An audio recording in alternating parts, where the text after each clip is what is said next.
So whether or not you personally buy into any of the leaks and rumors online suggesting that 2023 is indeed a year that we should be expecting some kind of new Nintendo Switch hardware, whether that be the long rumored Pro revision or just entirely something new, the Nintendo Switch 2 or the true successor, I do think it is an interesting time to have a conversation around the history of how long Nintendo typically waits to do a console refresh, whether that be a home console or handheld console, as we are now in the hybrid era of Nintendo systems. And in today's video, I want to take a look at the entire history of every console that Nintendo has released and see if we can identify any kind of common timeline or pattern and break down and discuss whether or not 2023 is indeed the year for new Nintendo hardware.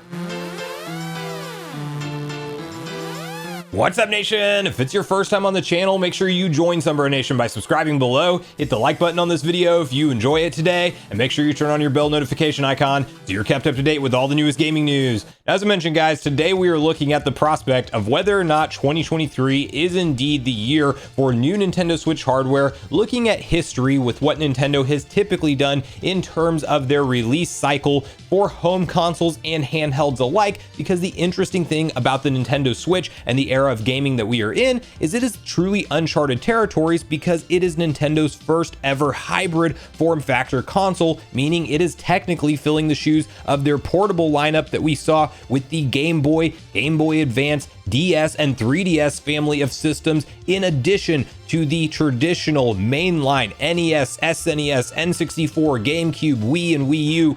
It is filling both of those roles, and it is extremely successful when you look at it in the sales numbers, and not only just in total units sold, as we're now over 111 million units of the Switch out there, but also the software attached with it is incredible, because I think we did see success like this on a home console front in the Wii generation of gaming. However, what separated that was it attracted a lot of the casual audience that may or may not purchase the mainline first-party Nintendo games that were released for the consoles, but rather a lot of the shovelware or a lot of the Wii Sports that just was sold with the console is what the mainstream was playing, because it was the first motion-based console we ever saw. And in 2006, that was pretty cool to people. You couldn't even find a Wii on store shelves for the longest time because of how vastly popular it was. But I do think you can argue that that was not a core user base, and a lot more of a casual user base that did not buy the software in the same sense that we are seeing today with the Nintendo Switch.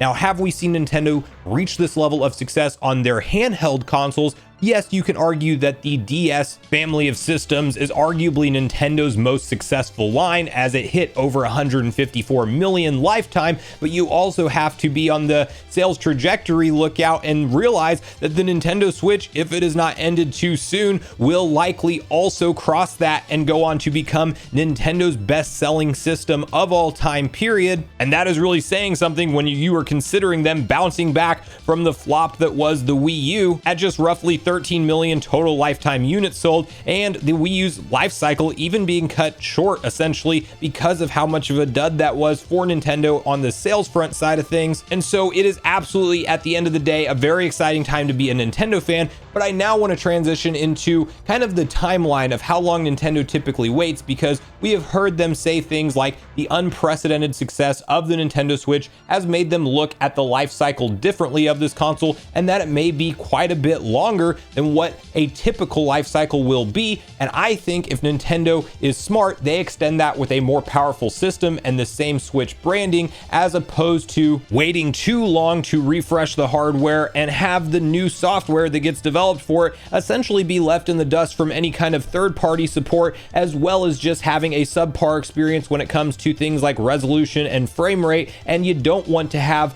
the sales momentum for the current console, which is the Switch right now, totally dwindled down to nothing, where there's no more demand for your users. You want to give the existing Nintendo Switch fan base a reason to upgrade to something newer. And the reason I think it's worth talking about now, either way, whether or not you think the Switch Pro or a revision is true at all, or there's any of those leaks and rumors that point to that stuff, all of that's essentially irrelevant. We are now well into the 5th full year of the Nintendo Switch being sold and available on the market, fastly approaching the 6th year, which will hit in March of 2023. So keep that in mind when we are talking about the stopgap time that we typically see Nintendo do with their mainline consoles. As to kick off our list here, we'll start with Nintendo Entertainment System, or NES, released in North America at 1985. That is then, fast forward 6 years later to 1991, we get the SNES. Of course, we are talking about, at that point, Nintendo's origin into the home console market. 61 million units is nothing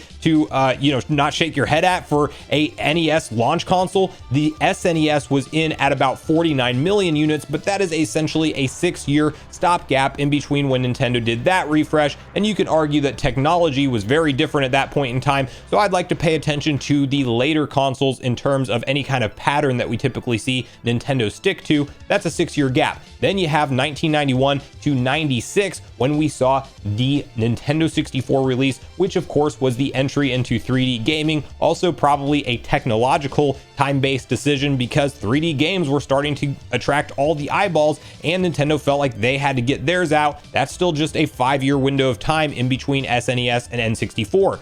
Now, you may start to see a little bit of a pattern here. We have another 5-year stopgap in between the N64 and the GameCube, which of course both 3D game systems in turn, but the GameCube actually being Nintendo's essentially last console that was trying to compete with both Sony and Microsoft on power, as the GameCube was actually more powerful on paper than a PlayStation 2. Granted, it didn't have anywhere near the success of the PS2. It was going head to head and seeing native ports brought over to the GameCube that would essentially run and look as good, if not better, on that system compared to the other guys. Granted, you can say that the Xbox was probably the most powerful console of that gaming generation, but the GameCube was a close second to it. And since then, we have seen Nintendo kind of shift to a different strategy of essentially finding their own place in the market, as opposed to just going head to head with Sony and Microsoft on power and how graphically impressive their consoles would be. Now, when you then look at the scope of time in between the GameCube and the Wii, we have another repeat of that 5-year mark. That is the most common thread in Nintendo's home console refreshes, is 5 years apart. And you did have that same thing take place with the Wii, and you had that same timeline. You also had the introduction of motion controls, and as I mentioned, the start of Nintendo doing their own thing and thinking of some unique idea to basically stand out from the crowd in the competition and not compete just on that graphical power anymore. And the Wii barely crossed 100 million units at 101 total sold, although as I mentioned earlier, I would argue the fan base was a lot more casual than what we see today with the Nintendo Switch. Now, the Wii U is out in 2012, so that is again a 6-year time gap in between when the Wii is out and when the Wii U is out. And you can argue that the Wii U primarily failed because of the poor marketing around it, with an average consumer not really knowing the difference if this was just a controller add-on to the Wii. It was not communicated well what the Wii U really was at the end of the day, and it honestly had a fantastic library of games, and it's kind of when we saw Nintendo come back to their core audience and focus back on them, because you could argue that in the Wii era of gaming, they shifted so much to that casual consumer type of market that we didn't see the vast, robust library of first-party Nintendo games. And I was a huge fan of the Wii U when it was out, but it wasn't making Nintendo money at the end of the day, and it's ultimately the reason for that console's short life cycle. But to hammer home the point and make a distinction in between how long Nintendo waited in between a very successful console like the Wii that was still continuing to sell into the end of its life cycle, it of course did start to dwindle down, but they didn't wait for it to go to zero. They gave it a longer lifespan at 6 years as opposed to the commonly known 5 that we've referenced so far. And then you have to start looking past the Wii U. Of course, we had one-off consoles like the Wii Mini that was sold as a cheap version of the Wii. We won't really count that one into consideration on this list, other than that you can take away that Nintendo does do little revisions here and there in their consoles. We are now in the Nintendo Switch era, and from the Wii U in 2012 going to the Nintendo Switch in 2017, that is again a 5-year gap in time. And Nintendo, I think, had longer plans for the Wii U if it would have sold better, but they kind of figured out what they really wanted to do in the Nintendo Switch era of gaming, which is merge their handheld consoles and their home consoles into one. And that is a great idea. That is a great thing. That is why I'm such a fan of picking up games on the Switch whenever possible, because as long as they run well and as long as it is not a huge graphical bump to pick up any third-party game on the Switch that is even available on other consoles, I like to pick it up on the Switch, and I like to physically collect for the Switch because the convenience factor of being able to play in handheld, which by the way, I am doing way more now on the OLED, and now that I've got a custom controller case that makes it feel way more playable than Joy-Cons for me personally, that is a great option to have, especially if you are on the go and traveling. And I just personally think that this is the formula that Nintendo should stick with for the foreseeable future, because while we've seen them be very successful in their handheld lineup of family of systems, why separate them again once you've unified them? I do think that it is time to just stick to this hybrid path. And, you know, we'll quickly breeze over some of the years in between the Game Boy family of systems. The Game Boy is a really unique one. That came out in '89, and it was something that lasted for quite a while before we saw the Game Boy Color ultimately come out in '98. Then you have the Game Boy Advance in 2001. That is just a 3-year gap in between those systems. Of course, Nintendo is notorious for doing multiple revisions during their handheld life cycle, so you will see multiple systems on here. The SP was out in 2003, so 2 years after. The Nintendo DS, arguably, as I mentioned, their most successful system of all time in terms of unit sales, launched in 2004. And then we got the DS Lite in 2006. Just a couple years later, the DSi, technically a superior version of the DS with a some camera focused functionality in 2008, just 2 years after. And we got the DSi XL in 2009, the 3DS in 2011. So that is then a 3-year gap in between the last iteration of the DSi XL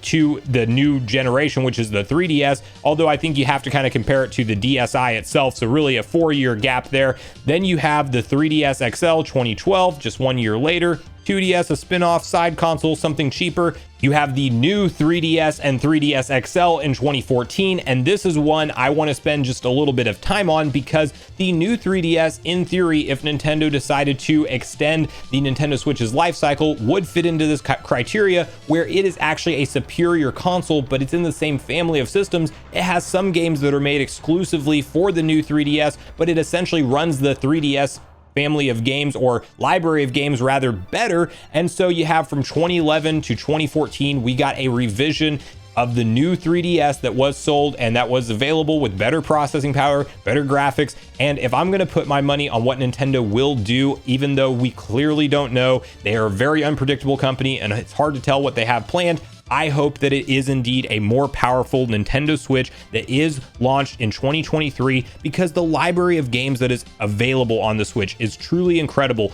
Make sure it is backwards compatible with every existing Switch game. Keep the Nintendo Switch brand for now. If they name it New Nintendo Switch, that's fine. Not my favorite name. Nintendo Switch Pro has a decent ring to it, or what I really hope they name it, Super Nintendo Switch. But I do think we are at that time now where it's 6 years in March of 2023. Will they launch new hardware alongside of a Zelda game like they did on the Switch? It seems a little bit early, potentially, if you pay attention to Nintendo's life cycle predictions for the Nintendo Switch, where they say it will complete its life cycle at around the 10-year mark. Yes, it is early to scrap that and go to a true Nintendo Switch 2, which is the true next generation. However, I think in Nintendo's scenario, where they are this successful and they have this number of units that have now sold, over 111 million strong, and they want to continue the success of the console, doing a more powerful hardware refresh will get existing users to upgrade if you tell them they can play games like Tears of the Kingdom at 4K when docked via DLSS upscaling, and you have things like 60 FPS or just even a solid locked 30 and nothing dipping beneath that, as we see the Nintendo Switch's age at this point, with the Tegra X1 being a 2015 processor that was then originally sold to us in 2017 in the Switch. So I personally am in the camp that I think 2023 makes a lot of sense for Nintendo to do a full hardware refresh, something more powerful, not just custom OLED themed Switches, but actually bring us out something that justifies an upgrade from our current Switches today. That's where I personally fall on it, but at this point in the video, I want to hear from you guys and all your personal thoughts and opinions around what Nintendo may do with their new hardware going forward. Do you think 2023 is the year and we get it launched alongside of something like Tears of the Kingdom? Do you think it just comes later towards the back half of the year? Or are we not talking about anything new in terms of hardware whatsoever until 2024 or 2025 at the soonest? So Regardless of your thoughts and feelings on everything we talked about today, I do look forward to hearing from you all in the comments down below before you leave the video, as I do look forward to getting a back and forth conversation started with you all around this topic. Go watch yesterday's video next if you haven't already, which is on screen right now. Also make sure you like, subscribe, turn on your notification bell, and I will see you guys in the next video.